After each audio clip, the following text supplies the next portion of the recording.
Doctor ইউনূসকে অন্তর থেকে ধন্যবাদ জানাই। তিনি যে কথাটা বলেছেন, আশা করি আমাদের অতীতের রাজনীতিবিদদের মতন শুধু বলাতেই সীমাবদ্ধ থাকবেন না, সেটার অ্যাপ্লাইও তিনি শুরু করবেন। আমাদের প্রবাসীদের কলিজা শান্তি। চলুন দেখি প্রবাসীদের উদ্দেশ্যে ডক্টর ইউনূস সাহেব তিনি কি বলেছেন। আর এর পাশাপাশি আমাদের 5টা দাবি আছে। এই দাবিগুলো ইনশাআল্লাহ যদি তারা মেনে নেয়, প্রবাসীরা আর কিচ্ছু চায় না। আগে ডক্টর ইউনূসের মুখেই শুনি যে আমাদের এয়ারপোর্ট ইস্যুতে বা বিভিন্ন ইস্যুতে তিনার বক্তব্যটা কি। আজকে সকালে আসার আগেই কথাটা বলে এসেছিলাম এই প্রবাসীদের ব্যাপারে তাদেরকে সম্মাননার সঙ্গে আনতে হবে, তাদের সম্মাননার সঙ্গে পাঠাতে হবে। তাদের টাকায় আমরা তো আর তাদেরকে আমরা হেনস্থা করে যেন অপরাধ করছে। বিমানবন্দরে আসে যেন তো আমি করলাম তোমার জন্য টাকা রোজগার, তুমি আবার তোরের মতো ব্যবহার করে আমি যেন তোর আমি আমার সবকিছু গুড, এই জায়গার নয়। আমরা থেকে পাঠাতে হবে, তাদেরকে সম্মান দিতে হবে, আমাদেরকে রক্ষা করতেছে, আমাদের কিছু মেডেল নিয়ে আসতেছে, তাকে জাতীয় সম্মান দিতে হবে। ধন্যবাদ ডক্টর ইউনূসকে তার এই সুন্দর মন্তব্যের জন্য। তবে বিষয়গুলো যেন পলিটিক্যালি না হয়, যেহেতু তিনি এই মুহূর্তে একটা সরকারকে মেনটেন করছেন, সো আশা করি তার হাতে সেই ক্ষমতাটা আছে এই কাজগুলো করার জন্য। পাশাপাশি সমন্বয়কদের মধ্যেও হাসনাত আব্দুল্লাহ বলছিল আমাদের বিষয়গুলা তারা অবজারভেশন করেছে এবং কি এই বিষয়গুলো নিয়ে তারা কাজ করবে। তবে আমরা প্রবাসীদের পক্ষ থেকে 5টা দাবি, আমি আমার ব্যক্তিগত জায়গা থেকে মনে করি 5টা দাবি হইলে আলহামদুলিল্লাহ চলবে। প্রথম দাবি, বাংলাদেশে যে ভিসা সিন্ডিকেট আছে, যেমন পৃথিবীর অনেক দেশ খুবই স্বল্প মূল্যে সরকারিভাবে ভিসা দেয়, পাশাপাশি বেসরকারিভাবে ভিসাগুলোর মূল্য খুব বেশি না, কিন্তু সিন্ডিকেটের কারণে এই ভিসাগুলো একটা অতি উচ্চ মূল্য হয়। সেই প্রথম সেটাকে ভাঙতে হবে, এটা হচ্ছে প্রথম দাবি। নাম্বার 2, প্রত্যেকটা প্রবাসী যারা এজ এ রেমিটেন্স যোদ্ধা, সিটিজেন নাই, সিটিজেন ওয়ালার হিসাব আলাদা, তারা ওই দেশের নাগরিক নিয়ে আনিছে, যারা রেমিটেন্স যোদ্ধা তাদের প্রত্যেকের যে প্লেন ভাড়া, সেই প্লেন ভাড়াটা প্রথম দাবি হচ্ছে ন্যায্য এবং যৌক্তিক যেটা সেটা রাখতে হবে, আর ওইটার মধ্যে 50% ভর্তুকি দিতে হবে। কারণ কি, আমরা বিদেশে গিয়া দেশের অর্থনীতির চাকা ঘুরাই, আর বাংলাদেশে হয়তো হাতে গোনা কয়েকজন রাজনীতিবিদ, হাতে গোনা কয়েকজন কর্মী তারা দেশের জন্য কাজ করে, বাকিরা কিন্তু প্রবাসীদের পাঠানো এই টাকা, এই রেমিটেন্স যখন রিজার্ভ আকারে ধারণ করে, সেইটা কি বিভিন্নভাবে লুটপাট, তারপর হচ্ছে মানি লন্ডারিং, বিভিন্ন কিছু কইরা গত 53 বছরে এই খেলা চলেছে,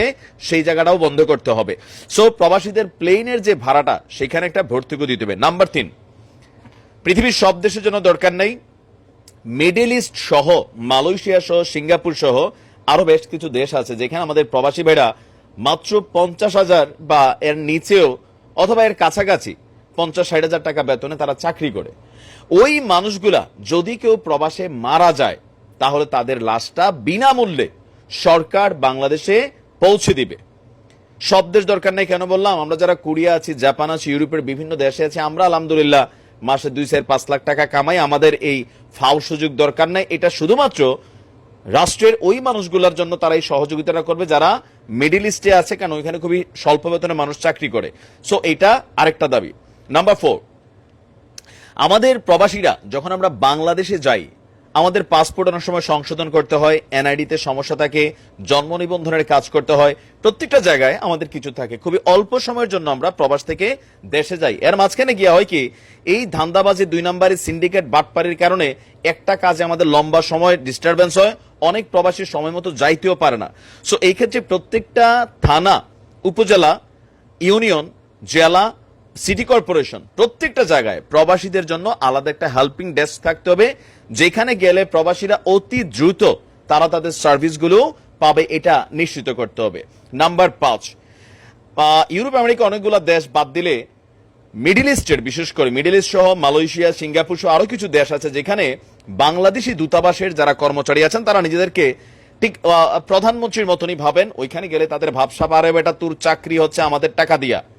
তো এদেরকে জবাবদিহিতার আওতায় আনতে হবে। ওইখানে দালালি সিন্ডিকেট আছে প্রচুর, এগুলাকে ভাঙতে হবে, সেইখানে মানুষকে সার্ভিসটা খুবই ফাস্ট দিতে হবে। এছাড়া আরো ছোটখাটো আমাদের অনেক দাবি আছে, খুবই গুরুত্বপূর্ণ যে 5টা এটা বললাম। নাম্বার 6 হচ্ছে, এটা এয়ারপোর্টে গেলে আমাদেরকে যে পরিমাণ হয়রানি করা হয়, এই হয়রানিটা বন্ধ করতে হবে। এয়ারপোর্টে আমাদেরকে গেলে ফুল দিয়া বরণ করতে হবে, আমাদেরকে সেলুট দেখ না দেখ কিন্তু একটা ভালো ব্যবহার করতে হবে। নাম্বার 7, এয়ারপোর্টের মধ্যে আপনার একটা কমপ্লেইন আমাদের সেকশন থাকতে হবে, যে কোনো প্রবাসী সে বিমান থেকে নামার পরে দেখা গেছে সে বাংলাদেশে ঢুকতেছে, ওই এয়ারপোর্টে তার সাথে কোনো কর্মচারী কর্মকর্তা immigration officer A to Z যে কোনো খারাপ কিছুর সম্মুখীন হলে সে ওইখানে গিয়া অভিযোগ করবার অভিযোগটা সাথে সাথে তদন্ত করা সেই কর্মচারী কর্মকর্তার বিরুদ্ধে ব্যবস্থা নিতে হবে। দিন শেষে আমরা মনে করি যে আরো অনেক কিছু হয়তো আমাদের চাহিদা আছে, সব তো পূরণ করা সম্ভব না, বাট এই জিনিসগুলা খুবই মেজর।